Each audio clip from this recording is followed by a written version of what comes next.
दोस्तों, रूस यूक्रेन के बीच युद्ध के 1028 दिन हो चुके हैं। आज हम इसकी भी चर्चा करेंगे, साथ-साथ हम सीरिया के साथ साउथ ईस्ट एशिया की भी बातें करेंगे। जहाँ तक दक्षिणी यूक्रेन की बात है, कारसों या कार्सन में कोई परिवर्तन नहीं है, जबकि ज़ापोरिज़िया में रूसी सैनिक नोवी कोमार के दक्षिण पूर्व क्षेत्र को कब्जे में कर लिया है। वे लोग स्टारोज़ोय या स्टारोज़ीवोय पर भी पहुंच गए हैं ब्लाहोदातने एक्सिस से, जिसके कारण अब मकारिवका 3 तरफ से घिर चुका है। केवल एक तरफ यानी उत्तर की दिशा में उनके लिए रास्ता बचता है और यूक्रेनियन सैनिक कोशिश कर रहे हैं कि वहां से वापस हट जाए। अब पूर्व में आते हैं, जहां कुराखोव पोक्रोवस्क क्षेत्रों में जबरदस्त लड़ाई जारी है। कुराखोव में सूखी याली के नॉर्थ वेस्ट यानी उत्तर पश्चिम क्षेत्र में, जो अभी रूसी सैनिक के कब्जे में ही है, वहां से वह आगे बढ़ के जेलेनिवका के आउटस्कर्ट्स में पहुंच गए हैं। रूसी सैनिकों ने यहाँ पे एलिजावेतोवका, जिस पर वे कब्जा कर चुके हैं, वहाँ जो भी यूक्रेन के सैनिक थे उनसे पूर्ण रूप से मुक्ति प्राप्त कर चुके हैं। और उसके साथ साथ स्टारी टर्नी में भी आगे बढ़ रहे हैं, जो आज की सुबह सुबह की ताज़ा खबर है, और उस पर भी उन्होंने कब्जा कर लिया है।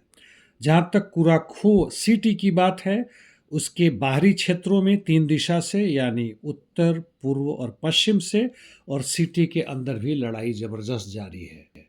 पोक्रोवस्क में आते हैं। यहाँ पे पोक्रोवस्क क्षेत्र में या उस जिले में पहुंचने की ताबड़तोड़ कोशिश जारी है रूसी सैनिकों की।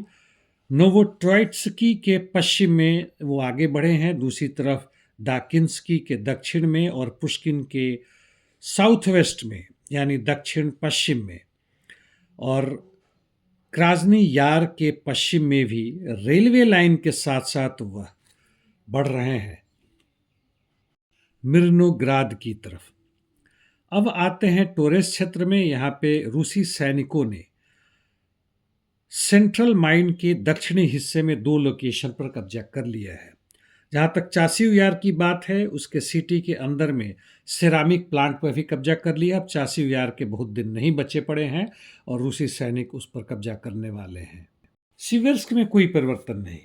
अब उत्तर पूर्व दिशा में आते हैं यूक्रेन के, यानी कुपियांस्क स्वातोवो क्रिमिना क्षेत्र में। जहाँ तक स्वातोवो की बात है, यहाँ पे यूक्रेनियन सैनिकों ने बड़ी ज़बरदस्त काउंटर अटैक किया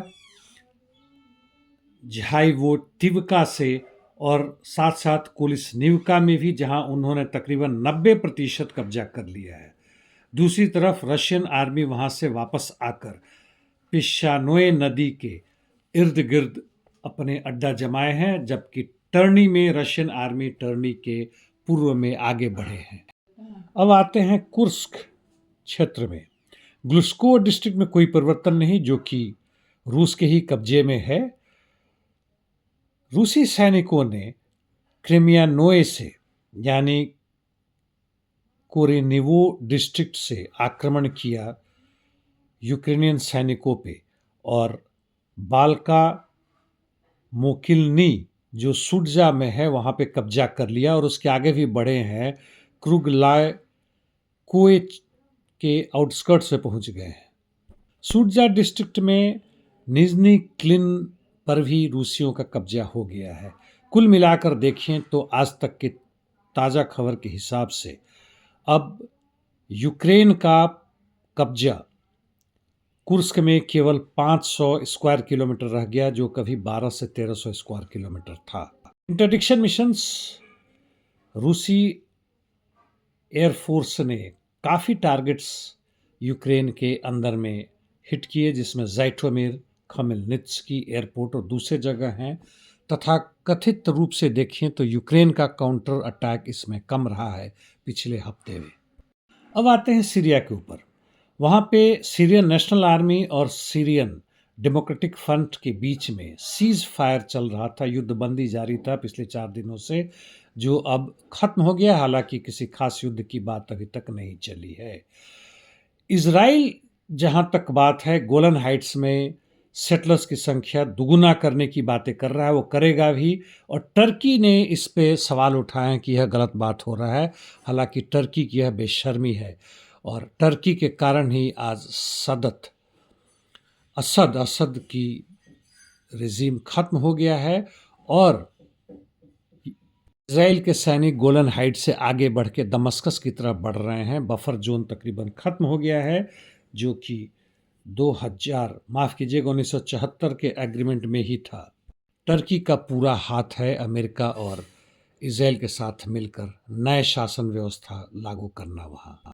गाजा स्ट्रिप और लेबनान स्थिति तकरीबन वही है। इस बीच में हूती ने पैलेस्टीन 2 हाइपरसोनिक बैलिस्टिक मिसाइल से तेल अवीव में आक्रमण किया है। जहां तक नुकसान की बात है वह अभी पता नहीं चला है। अरब देशों के बीच में धर्म के आधार पर जहां तक एकता की बात है वह बेमानी साबित हो चुका और आगे भी इसका कोई भविष्य नहीं है। जनता ही अपने हाथ में यदि अपना भविष्य ले ले तो चीज़ें बदल सकती हैं और यह पूरे विश्व के लिए सामान्य सा रूल है, इसमें कोई प्रश्न का संदेह या और कुछ नहीं आता है। दोस्तों, मेरा यूट्यूब अभी भी बाधित है। वह चैनल, चूँकि मेरे विचार कुछ भिन्न हैं, इसलिए वह नहीं चाहता है कि यह बातें आप तक पहुँचे।